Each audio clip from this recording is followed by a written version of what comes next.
करीन्द्राय द्रुह्यत्यलसगतिलीलासु विमलैः पयोजैर्मात्सर्यं प्रकटयति कामं कलयते। पदाम्भोजद्वन्द्वं तव तदपि कामाक्षि हृदयं मुनीनां शान्तानां कथमनिशमस्मै स्पृहयते।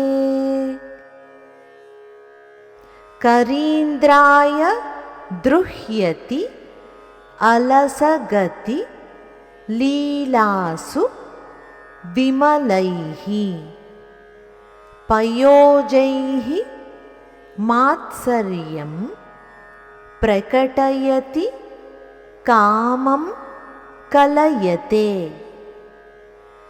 पदाम्भोजद्वन्द्वं तव तदपि कामाक्षि हृदयं मुनीनां शान्तानां कथम् अनिशम् अस्मै స్పృహయతే.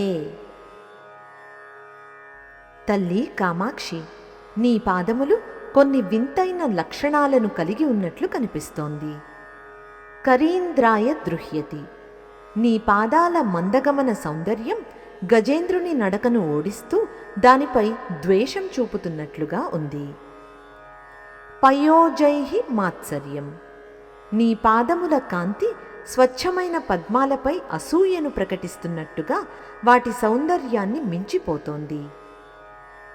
కామం కలయతే, నీ పాదములు కామం అంటే కోరిక లేదా మన్మధుని అంశను కలిగి ఉన్నాయి.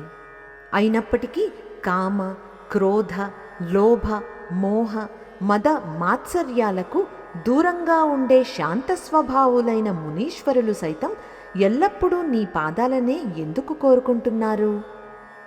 అంటే అమ్మ పాదాల వద్ద ఈ లక్షణాలు కేవలం సౌందర్య వర్ణనలే కాబట్టి మునులు వాటినే ఆశ్రయిస్తున్నారని భావం. ఇప్పుడు మరొక్కసారి శ్లోకాన్ని చదువుకుందాం. కరీంద్రాయ దృహ్యత్యలసగతి లీలాసు విమలైః పయోజైర్మాత్సర్యం ప్రకటయతి కామం కలయతే.